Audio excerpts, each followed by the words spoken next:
Matapos ang tila naging paulit-ulit na pahayag ni Representative Ace Barbers laban sa mga DDS vloggers na di umano'y tumanggap ng bayad mula sa narko at pogo at inutusan di umano ito na siraan ng Kongreso at ang Marcos administration. House Representative Ace Barbers tila mahaharap di umano sa 1 bilyong pisong class lawsuit for defamation. Gaano kaya ito katotoo mga kababayan? Ating alamin. Ilan lamang nagkaroon ng pagdinig ang Kongreso, Joint Committee, Committees on Public Order and Safety, Information and Communication Technology and Public Information patungkol sa di umano'y paglaganap ng fake news. Sa nangyaring pagdinig, mukhang malalagay di umano sa alanganin si Representative Ace Barbers matapos tawaging narco at pugo vloggers ang mga DDS vloggers na inimbitahan sa kanilang isinagawang pagdinig sa House of Representatives. Matapos ang tila naging paulit-ulit na pahayag ni Ace Barbers laban sa mga DDS vloggers na di umano'y tumanggap ng bayad mula sa narco at pugo at utusan di umano ito na siraan ng Kongreso at ang Marcos administration na wala di umanong sapat na basihan ang lahat ng maling pahayag na ito tungkol sa mga DDS vloggers na nakakasira ng kanilang reputasyon at sa ilalim ng batas ang maling pahayag na ito ni Ace Barber at ang makasamahan nito sa Kongreso ay maari na di umanong batayan para sa kriminal at civil na demanda. Ayon pa sa post ni Flat Chick, could Representative Ace Barber face a billion pesos class lawsuit for defamation for a repeated mention in all his live interviews with the media including ambush interviews. Representative Ace Barbers alluding that the 37 invited online opinion writers are narco and pugo bloggers without an iota of proof had already committed libel and slander known broadly as defamation, wherein his statement about the 37 online opinion writers are unfounded, resulting to harming their reputation. Barbers made those sweeping statements that the bloggers have received payments from narco and pugo and that someone higher than all of them is commanding their concerted move. All these false statements about the subjects already hurt and damaged their reputation under the law. Both are grounds for a criminal and civil lawsuits. In his desperation to get their appearance at the TRICOM hearing, Ace Barbers has made repeated sweeping statements hoping to get back at them for allegedly calling him drug lord when none of the said bloggers really called him as such. If there ever is, he could have filed charges against them instead. Technically, all the 37 online opinion writers can sue and file a class suits against Barbers because their reputation were heavily damaged due to the Barbers' libelous statement, resulting in financial loss suffered as a result of their loss of reputation. These 37 opinion writers are not even bloggers because they are doctors, lawyers, entrepreneurs, journalists, and creative professionals. Tarnishing their person's reputation may result in them diminishing their ability to work or get potential work opportunities due to damage to their reputation as a result of slanderous statements made by Ace Barbers, depriving them of work opportunities. They could request for financial damages as well. This is what we had been harping to you, Representative Ace Barbers, Dan Fernandez, Stephen Paduano, Benny Abante, and all TRICOM panelists. The most you could do is terminate your TRICOM hearing and stop threatening resource persons and simply just work with your invited speakers, resource person, so you can amicably create new legislation using their experience as a resource information. Lowering your personal pride could help make a harmonious workflow for everyone. My posts above and those of my commenters herein protected by Art 3 Section 4 of the 1987 Philippine Constitution. Una, at mga kakampi niya, nagpapanik na, nako, ay, kasi kayo malakas lang ang loob nyo, pag dyan sa teritoryo nyo, pag hindi ninyo kayang takutin, hindi nyo kayang suhulan, gaya ng korte, ay, hirap na kayo. May kakaibang sagot, may kakaiba ang sagot ni Claire. May gusto kaya siya? Kanino? Kay Baste? Kay PRRD? Kay Dan Fernandez? Kay Jay Ruiz? Ay, mamaya, pag-usapan natin. Pang-apat, Kimbo. May kasunod pa na demanda. Naku, mukhang maliligo ng demanda. Eto, si Bag. Bakit Bag? Bag Kimbo. Simulan natin ito. Yung unang-una, yung pinakamalinis na congressman at pinakamatapang na congressman, si Barbers. O, pakinggan natin. Bumuelta si House Quadcom Overall Chair Robert Ace Barbers matapos siyang kasuhan ng libel ng social media vloggers. Paglilinaw ni Barbers, bumubuo lamang sila ng batas para masawata ang fake news. Yan ang agenda report ni Zandro Ochona. Hindi na ikinagulat ni Quadcom Overall Chairperson at Surigao del Norte Representative Robert Ace Barbers ang pagsasampa ng kasong libel laban sa kanya ng mga social media vlogger. Sa programang Sinungaling! Hindi daw niya kinagulat, pero ang reaction niya, kakaiba. Ikaw, Barbers, napakasinungaling mo talaga. at the forefront ng Bilyonaryo News Channel, sinabi ni Barbers na kahapon lang yan nalaman ang naturang kaso. Ay, kahapon nalaman. Pero merong balita, kumakalat sa Facebook, hindi ko nasasabihin, pero kung sino nagsabi nito, pinaimbestigahan mo pa raw kung totoo ba yung bali-balita na ikaw nga ay dinimanda ng libel. Kung eto halatang-halata itong mama na ito, natatakot na Kasi bakit? Kung bagat sa isang isda, matapang sila kasi nasa dagat. 'Di ba? Nakita na kayo ng isda, ng pating, matapang sa dagat. Teritoryo nila 'yun eh. Ang lakas nila patawag yung mga leon. Oy, kayo mga leon, dito kayo sa dagat. Dito tayo. Patunayan ninyo, tapang ninyo, may pagganong-ganon pa itong mga congressman. Ngayon, idinimanda. Idinimanda ng leon. Sabi niya, hindi. Dito tayo mag-usap. Sa ibang lugar, hindi sa dagat, hindi sa lupa. Saan? Dito tayo sa bundok. Naku, patay sila lalo. Kasi bakit? Hindi nila teritoryo yung bundok. Hindi nila kayang lagyan yung korte. Hindi nila kayang tahutin yung korte. Hindi sa ilalim nila ang korte. Ito mahirap dito. Patawag kayo ng patawag kasi in aid of legislation nang bibintang ka agad. Ngayon, panik-panik ka. Siyempre, hindi mo aaminin.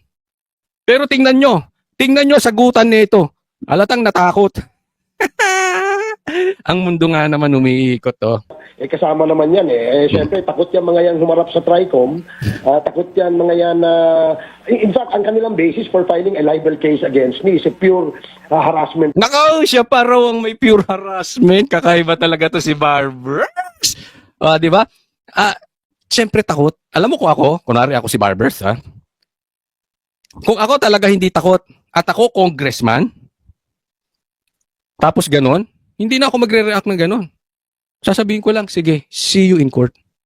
Bakit? Alam mo marami kang ebidensya Alam mong dapat mo lang talagang ipatawag itong mga vloggers na ito. Pero the fact na, alam mo, ito ay pure harassment sa vloggers. Pagdating sa korte, paano mo ipapaliwanag? Sa korte, hindi pwedeng pasigaw-sigaw. Sa korte, wala kayong immunity. Nagkamali ito. Sinabi niya sa media, hindi doon sa kung saan meron silang immunity. Meron kasing lugar na pwede silang magsalita na hindi sila pwede idemanda. Nagsalita sa press con, sa media, na pinagbintangan yung mga vloggers ng Pogo vloggers saka mga narco vloggers. Dinalibel siya ngayon. Doon ka magpaliwanag sa korte. Sa barangay ka, chief. Diba yan ang sinasabi ko? As early as now, kailangan na po, agresibo na po ang Team Duterte. Hindi na pwede, tayo na lang lagi ng tayo pinapatawag. Atake rin tayo. Hindi po pwede. Kung talaga tayo yung mga leon at tayo pupunta dyan sa dagat, yayariin talaga tayo ng mga yan. Isipin mo si Paduano. Police, general, pinakukulong. Yung convicted child abuser, nagpapakulong pa. Teritoryo nila Kaya nga anong hamon ni Topacio? Oy, ikaw Dan Fernandez, magsalita ka. Ikaw yung mga Congress, magsalita kayo. Huwag dyan na meron kayong immunity. Harapin nyo ako kung saan kayo walang... Matapang to mga to may immunity Di ba? Kumbaga doon sa mga matatapang, may baril kasi. Pag hinamo mo suntukan, wala na. Di ba? Ganyan tong mga ito. Case, para lang mahinto yung investigation at yung committee hearings ng TRICOM. Ako, ito. Mali ka ron ng explanation, Barbers. Alam mo, hindi mo pwedeng tawaging naduwag yung mga vloggers na nagdemanda. Hindi po ako kasama doon sa nagdemanda, excuse me po. Pero para sa akin, hindi mo sila pwedeng tawaging natakot. Patas nga sila Buti kung hinamong kanila doon sa kanilang channel, dito tayo mag-usap sa channel ko. Hindi naman ganun Sa korte. Dapat nga kayo, Barbers, kung kayo may ebidensya, na kami ay narco vloggers. Anong ibig sabihin ng narco vloggers? Pogo vloggers? Kami ay sumusuporta sa mga adik. Ang pera namin ay galing sa drug lords. Ang pera namin ay galing sa pogo. Ang pera namin ay galing sa sugal. Kung may ebidensya kayong ganun, dapat nga hindi ka na nagsasalita. Dapat dinimandan nyo na kami. Kasi mas malaki pananagutan namin sa taong bayan kaysa yung in aid of legislation ninyo. Kasi pag sila nagpaimbita, wala naman silang karapatang manghusga sa vloggers. Ang naaayon sa batas, mag-iimbita lang sila ng resource person para makagawa sila ng batas. Ang problema sa mga ito, inaabuso ang kapangyarihan. Mang-iimbita tapos ng resource person tapos sisigaw-sigawan nila doon. Magga-grandstanding sila doon, ihahara sa mga vloggers. Dapat nga natutuwa kayo, dapat nga nagdidemanda kayo sa mga vloggers na yan. Kung sa tingin ninyo may ebidensya kayo na ang pera nila, or kasama, ako tingin ko'y kasama dyan eh. Oo. Kung ang pera namin galing sa drugs at galing sa sugal, but we will challenge you and your Quadcom team to drug test. Hindi kami, ang pera namin hindi galing sa droga. Hindi kami addict. Sasabihin namin sa iyo ng tapat, walang malapit na vlogger kay PRRD na may bahid droga. Matapang po kami dyan. Anytime, magkahamunan, drug test tayong lahat. Alam mo kung ba't ganyan ang sagot mo? Wala kayong ebidensya.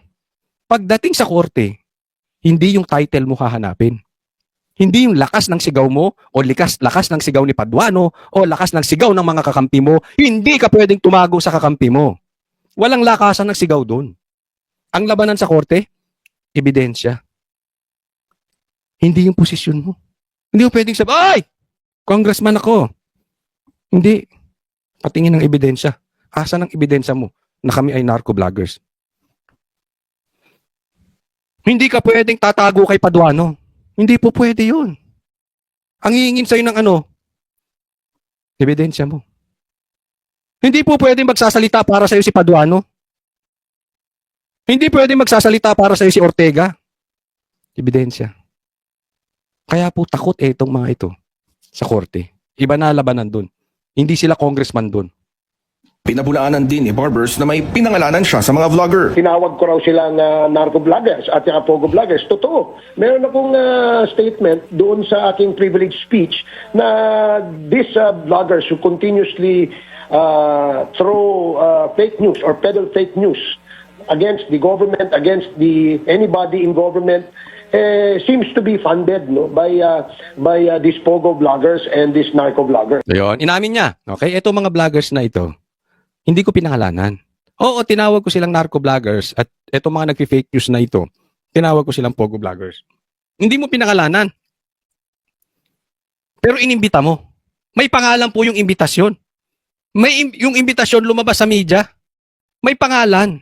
Hindi mo binanggit galing sa bunganga mo. Pero meron kayong pinadalahan. Meron kayong inimbita. So sino pa yung inimbita mo? Di ba sabi mo yung mga iniimbitahan mo ay seems to be pogo vloggers? Narco vloggers? Huwag ka sa media magpaliwanag. Sa korte ka magpaliwanag. Ang problema kasi hahanap na naman tayo ng kakampi. Ako napakalaki ng tiwala ko sa korte. Hindi niya kayang suhulan. Doon kayo I magpaliwanag. did not name names. Binubuo ngayon sa Kamara ang isang panukalang batas na layong magka-framework para magkaroon ng batas laban sa fake news. Pero matatanda ang hindi dumalo ang ilang social media influencers at dumulog sa Korte Suprema. Hindi dapat lang ako Hindi talaga sila dapat dumulog dyan. Hindi naman nag-aantay ng sagot itong mga ipokritong mga congressman na ito. Hindi sagot ang gusto niyan. Gusto niyan harasin kayo, huminto na kayo ng kakabanat. Kung tingin ninyo fake news kami, idemanda nyo.